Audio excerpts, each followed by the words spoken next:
The shadow fell across 3 continents at once. Nobody on Earth had ever seen anything so massive block out the sun.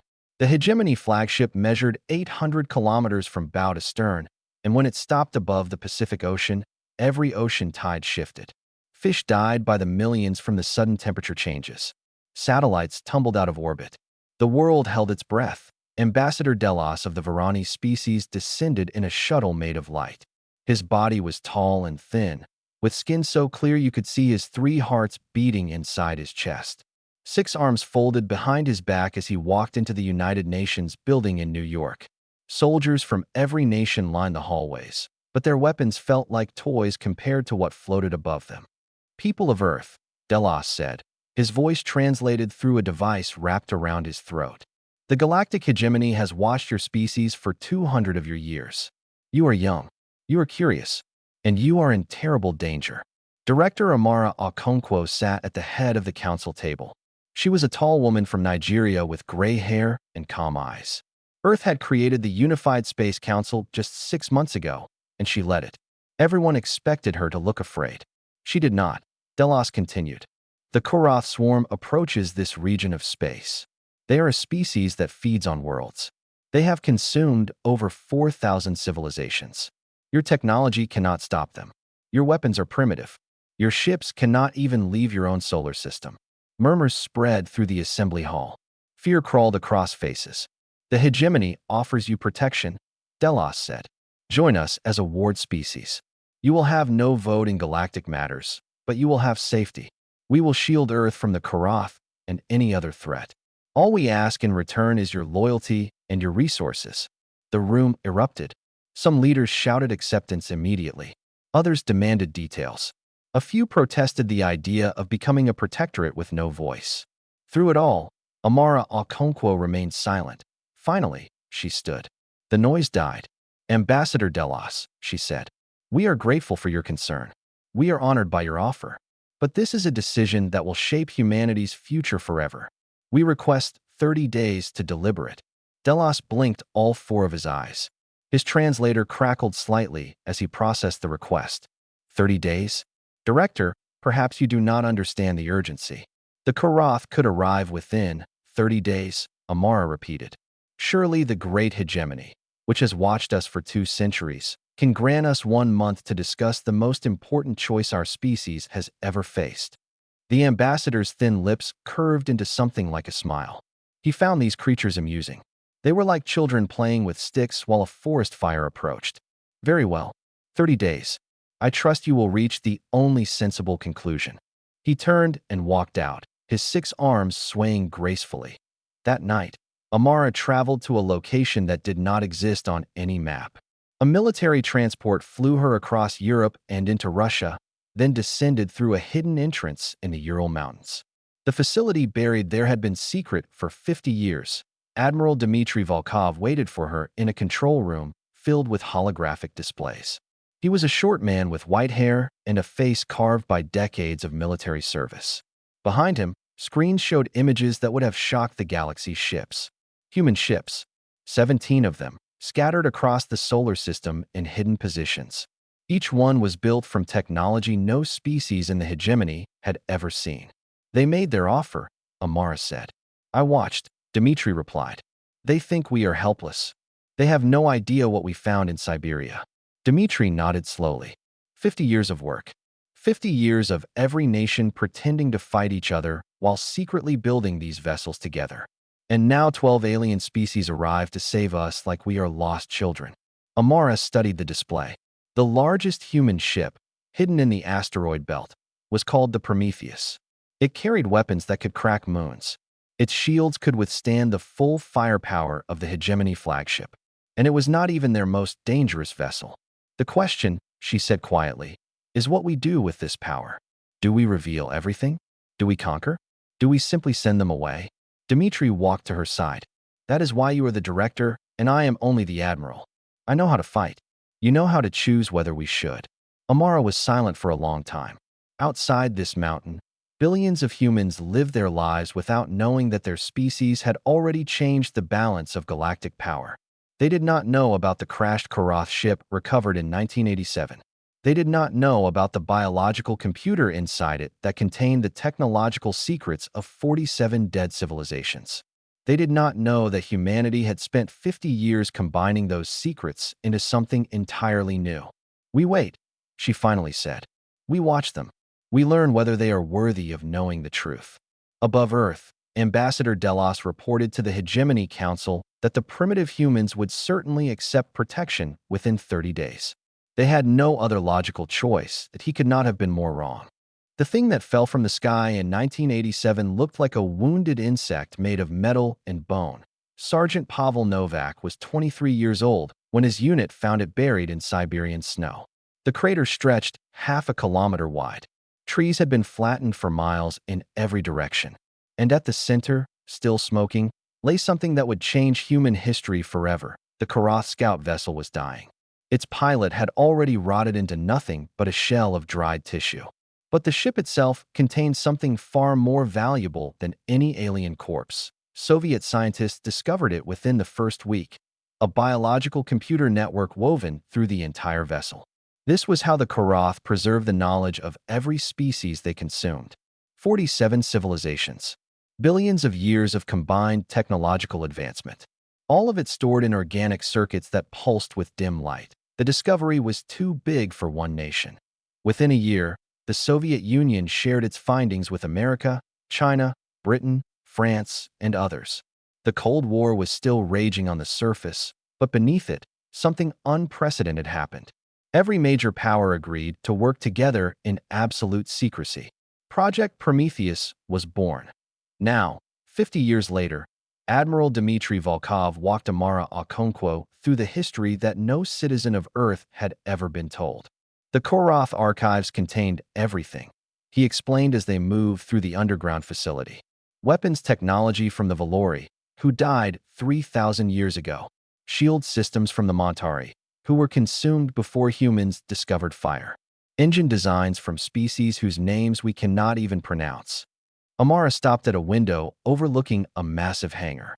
Inside, engineers worked on components for vessels that defied imagination. But we did not simply copy their technology. No, Dmitry allowed himself a rare smile. We improved it. We combined systems that these species never would have thought to merge. A Karath plasma weapon fused with Sothari crystalline focusing arrays. Vairani energy shields layered with Montari gravity manipulation. Humans are not the smartest species in the galaxy, Director, but we may be the most creative. They continued walking until they reached a secured vault. Dmitry pressed his palm against a scanner, and the door slid open to reveal a holographic display of the solar system. 17 green dots appeared in various positions. Some hid in the asteroid belt. Others orbited distant moons. 2 were positioned at the edge of the solar system, completely invisible to any known detection method. Our fleet, Dmitry said. Each vessel was built in underground facilities across Earth. We launched them in pieces, assembled them in space, and then made them disappear. The hegemony has been watching Earth for 200 years, and they never saw a single one. Amara studied the display. What are our capabilities compared to theirs? Their flagship could destroy every military force on Earth's surface within 1 hour. Our smallest frigate could destroy their flagship within 15 minutes. The words hung in the air. Amara had read the reports, but hearing it spoken aloud still felt unreal. Humanity had not just caught up to the galaxy. They had surpassed it. The hegemony believes we are primitives, she said slowly. They think their offer of protection is generous. They imagine themselves as saviors rescuing helpless creatures. They are arrogant, Dmitry agreed. But arrogance is not the same as evil. I have studied their transmissions for decades. They genuinely believe they are helping us. They have protected other young species before. As ward species. As children with no voice. Yes, they cannot imagine another way. In their experience, power comes slowly. Species develop over millions of years. The idea that a civilization could leap from radio signals to galactic dominance in 50 years is simply not possible in their understanding. Amara turned away from the display. So we have a choice. We can reveal our power and demand equality. We can hide it and pretend to accept their protection. Or we can do something else entirely. Dmitry waited. I want to know what kind of people they are, Amara continued. Not their technology. Not their politics. I want to know their hearts. Will they respect us when they learn the truth? Or will they fear us and try to destroy us before we become a greater threat? That is a dangerous test, Director. Perhaps. But I will not lead humanity into a galaxy where we are either slaves or conquerors. I want a third option. She met his eyes. I want allies. Dmitri nodded slowly. The old soldier had spent his life preparing for war. But even he understood that the greatest victory was one where no blood was shed at all. Then we show them, he said. Carefully. We let them see what we can do. And we watch how they respond. Above them, the hegemony flagship continued its orbit, completely unaware that the primitives below were not primitives at all. The 30 days were almost over, and humanity was ready to introduce itself properly. 12 ambassadors sat in a shuttle designed for comfort, and none of them felt comfortable at all. Ambassador Delos kept his 4 eyes fixed on the viewport as the human vessel carried them past Neptune and into the darkness beyond. He had traveled across galaxies, but something about this journey made his 3 hearts beat faster than normal. Director Okonkwo had invited them to witness a cultural presentation, but the location made no sense. What culture existed in empty space? The other ambassadors whispered among themselves. High Counselor Marin of the Sothary, the eldest species in the hegemony, remained silent. His ancient eyes saw things others missed, and right now they saw that something was very wrong. Director Okonkwo, Delos finally said, may I ask why we have traveled so far from Earth for this demonstration? Amara sat at the front of the shuttle, her hands folded calmly in her lap. Privacy, Ambassador. What we are about to show you requires distance from prying sensors. Whose sensors? She only smiled. The shuttle stopped. Through the viewport, the ambassadors saw nothing but stars and the faint glow of distant Neptune. Empty space, cold and silent. Then the stars began to disappear one by one. Patches of darkness appeared where light should have been. The ambassadors leaned forward, confused. Was this some trick of human technology? A projection? Admiral Volkov, Amara said into her communication device. Please introduce our guests to the fleet. 17 ships decloaked at once, the shuttle filled with screams. Ambassador Delos pressed himself against his seat, his 6 arms spreading in pure instinct. High Counselor Marin's ancient face went pale. A Venery diplomat fainted entirely. The vessels that surrounded them should not exist. Their designs were impossible. Hull patterns from the Valori, a species dead for 3,000 years. Engine signatures matching the Montari, consumed before humans discovered agriculture. Weapon arrays that combined technologies from civilizations that had never met, could never have shared knowledge, and they were massive. The smallest human ship dwarfed hegemony destroyers. The largest was nearly the size of the hegemony flagship itself. How? Delos's voice cracked. How is this possible? Admiral Volkov's voice came through the speakers, calm and professional. 50 years ago, a Karath scout vessel crashed on Earth. We recovered it. We studied it. And we learned everything. The Karath archives, Marin whispered. They absorbed their victims' technology. If you access those archives, we did more than access them. We improved them. We combined systems that your species never imagined could work together. Delos's translator struggled with his rapid breathing. You have hidden this power for 50 years. You let us believe you were primitive. You let us offer you protection like you were helpless children. Yes, Amara replied simply. What? Before she could answer, alarms began to sound. One of the human ships broadcast a warning. 12 contacts approaching from deep space. Karath's signature. Delos felt his blood freeze. The swarm. They have found this system already. Admiral Volkov's voice remained steady. We know. We have been tracking this scouting fleet for 6 months. We allowed them to approach for exactly this moment. A pause. Distinguished guests, you offered to protect Earth from the Karath. Please observe how we protect ourselves. The human fleet moved like a single organism. 12 vessels broke formation and accelerated toward the approaching enemy. The Karath ships were dangerous, evolved killing machines that had destroyed countless civilizations. The battle lasted 11 minutes. The ambassadors watched in horrified silence as human weapons tore through Karath vessels like paper. Shields that had withstood hegemony attacks for centuries failed instantly against graviton pulses. Hull armor that could survive nuclear impacts melted under focused plasma beams. When it ended, 12 Karath ships had become 12 expanding clouds of debris.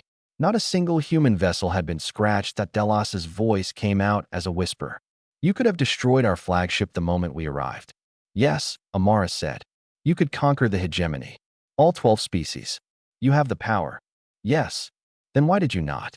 Amara turned to face the assembled ambassadors. Her eyes moved across each species, each representative, each terrified face. Because power means nothing if it is only used to destroy. We did not build this fleet to conquer. We built it to protect our home. And we hoped that when you learned the truth, you would choose to be our partners rather than our servants or our enemies. High Counselor Marin spoke for the first time. His voice was old and tired but held no fear. You tested us. You wanted to see how we would react. Yes. And what have you concluded? Amara looked at him for a long moment. That remains to be seen, Counselor. Your reaction in this shuttle tells me you are afraid. That is natural. What happens next will tell me whether fear turns to hatred or to respect. The shuttle began its return journey to Earth. 17 human ships remained visible, no longer hiding. The galaxy had just changed forever. And none of the hegemony ambassadors knew yet whether that change would bring war or peace. Fear has a smell that crosses species. High Counselor Marin could sense it filling the hegemony flagship's council chamber as the 12 ambassadors gathered for emergency session. Vayrani secreted anxiety through their transparent skin. Sothary scales darkened with stress. The Fenori representative had not stopped shaking since their return from the human demonstration. They will destroy us, Ambassador Delos said, his 6 arms waving frantically. We must act first. Send word to the home fleet. Assemble every warship in the sector. Strike before they decide to conquer.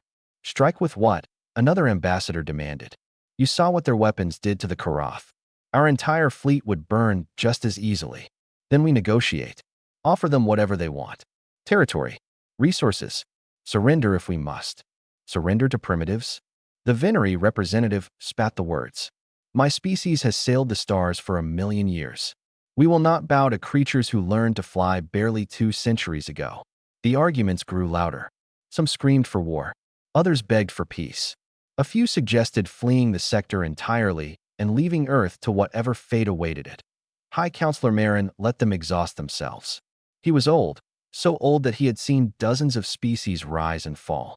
He had watched the Karath grow from minor pests to galactic terror. He had witnessed empires crumble and civilizations burn.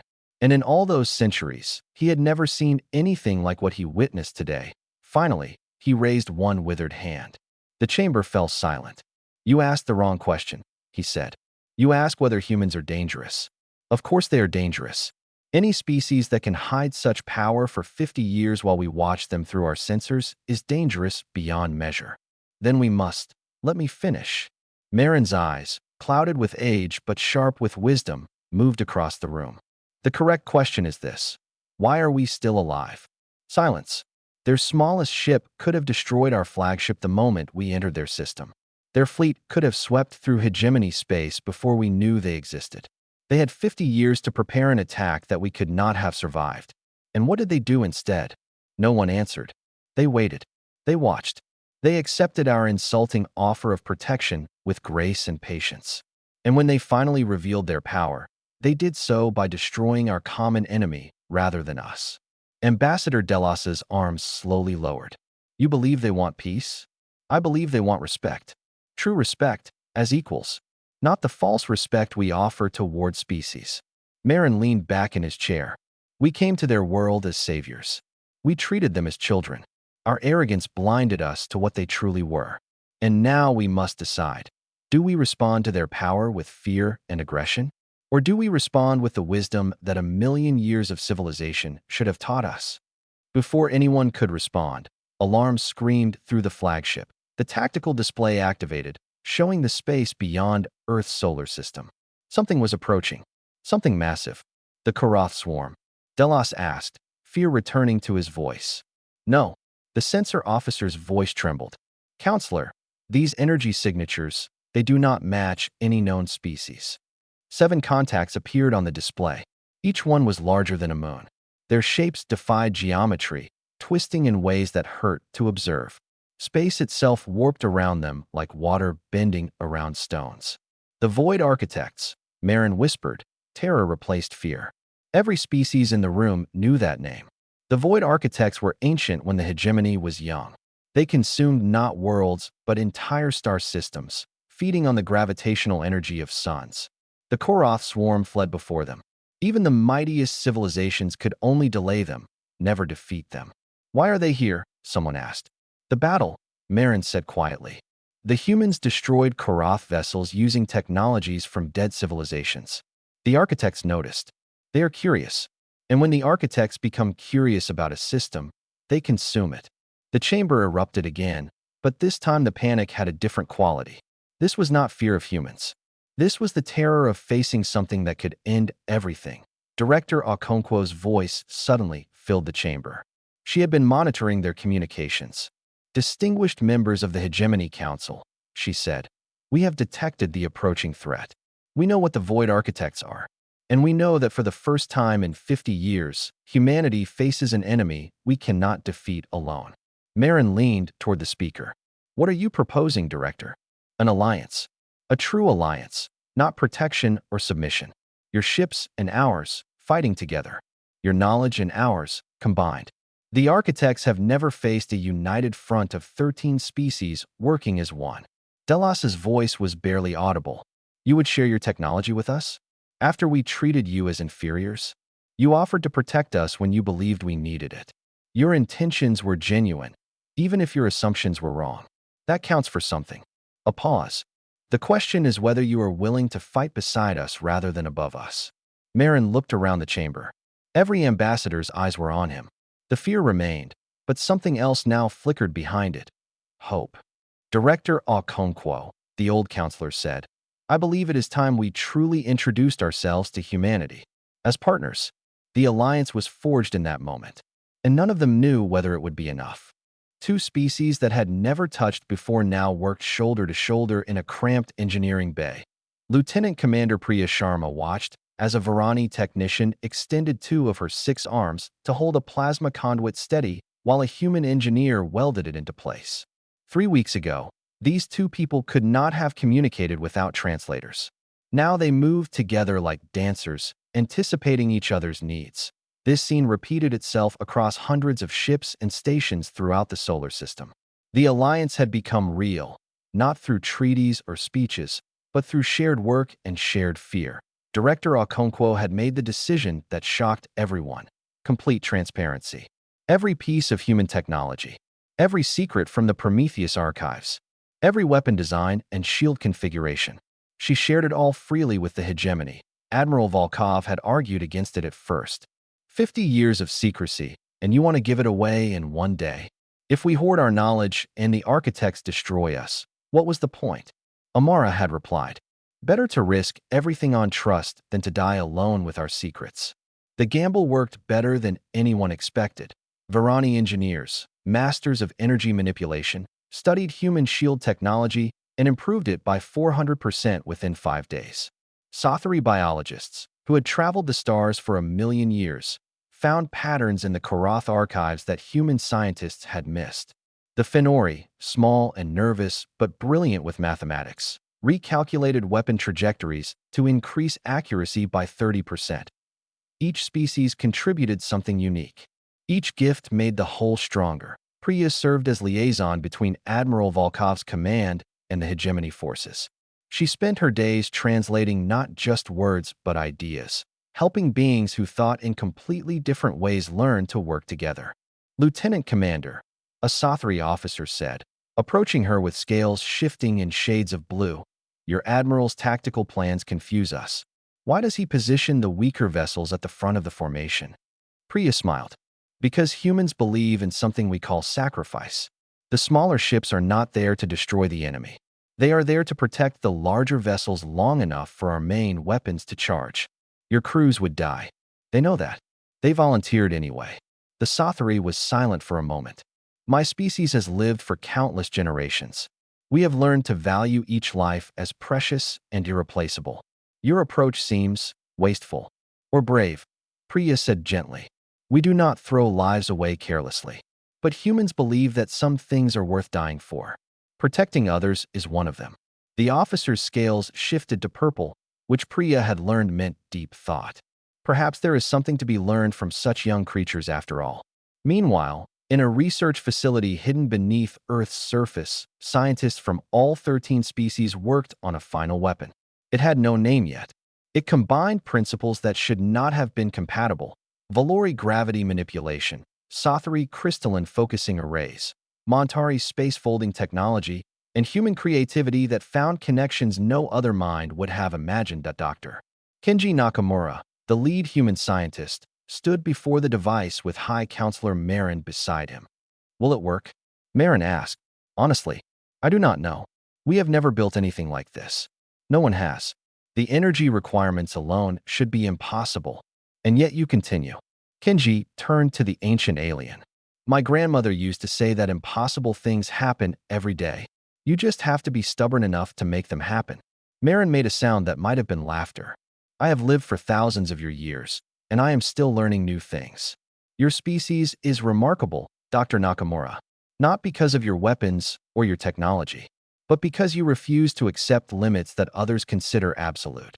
Above them, the Void Architects continued their approach. They moved slowly, confident in their power, curious about this system that had drawn their attention. They had consumed thousands of civilizations. They had never been defeated, but they had also never faced 13 species working as one. They had never encountered beings who would die for strangers. They had never met humanity, the combined fleet assembled in formation beyond Mars. Over 200 hegemony vessels joined the 17 human warships.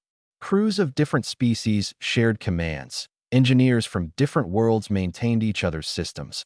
And soldiers who had been strangers 3 weeks ago now called each other by name.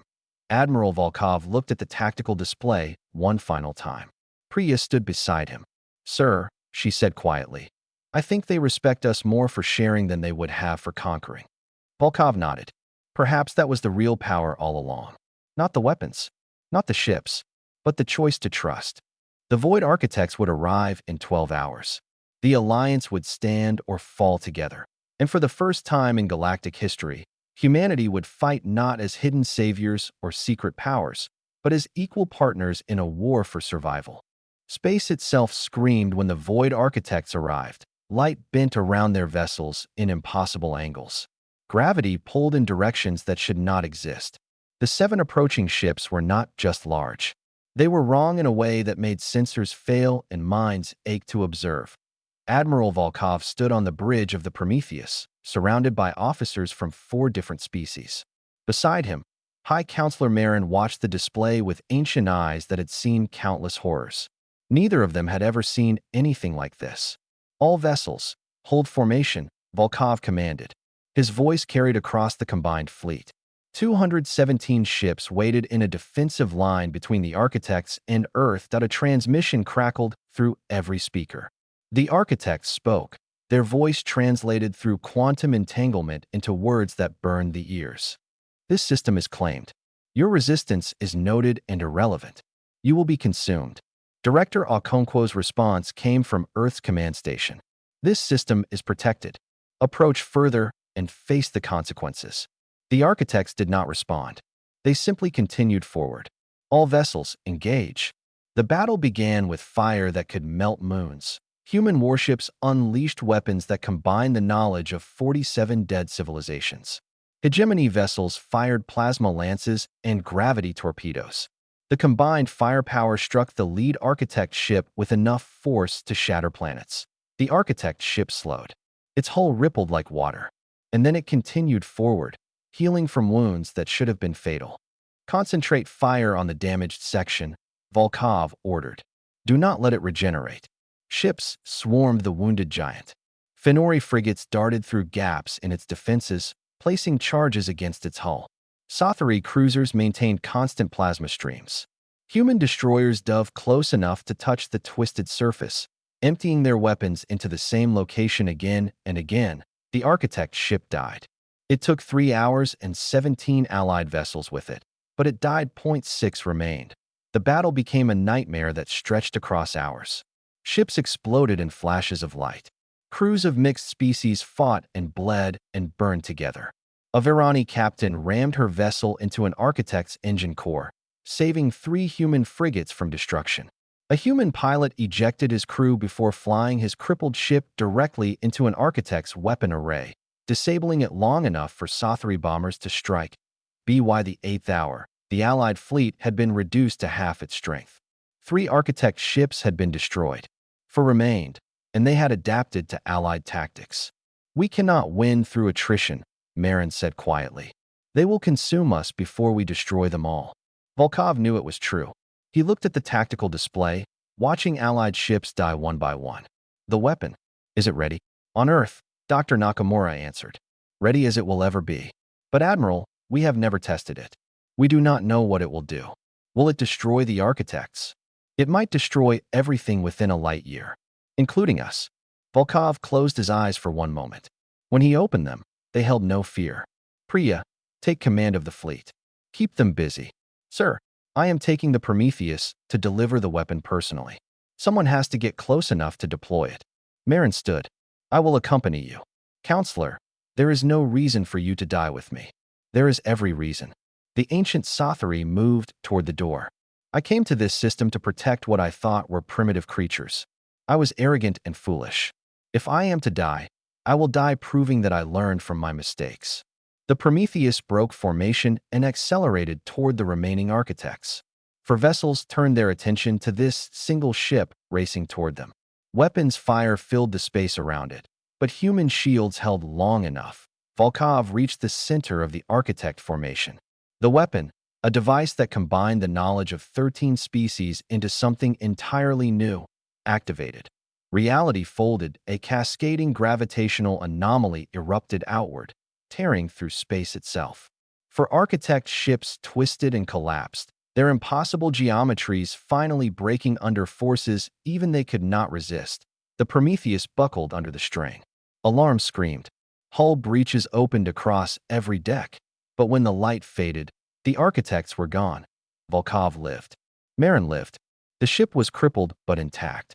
And Earth still floated peacefully in the distance, untouched. 1 year later, Ambassador Delos shared a drink with Director Okonkwo on a balcony overlooking the Atlantic Ocean. The hegemony no longer existed. In its place, the Unified Galactic Council included all 13 species as equal members. Humanity held no special status, but they had earned something far more valuable: respect. "When we first arrived," Delos said, "we thought we were offering protection to primitives. We were so certain of our superiority." Amara smiled. "You were not wrong to offer protection. You were wrong about who would be protecting whom." Delos raised his glass. "To humanity, you showed us that true power is not measured in weapons or technology. Then what is it measured in? In what you choose to do when you could destroy everything." He paused. "And you chose to save us instead." They drank together as the sun set over a world that had changed the galaxy forever. Not through conquest, not through fear, but through the simple choice to trust, to share, and to fight for something greater than themselves. That was humanity's real power. And the universe would never forget it.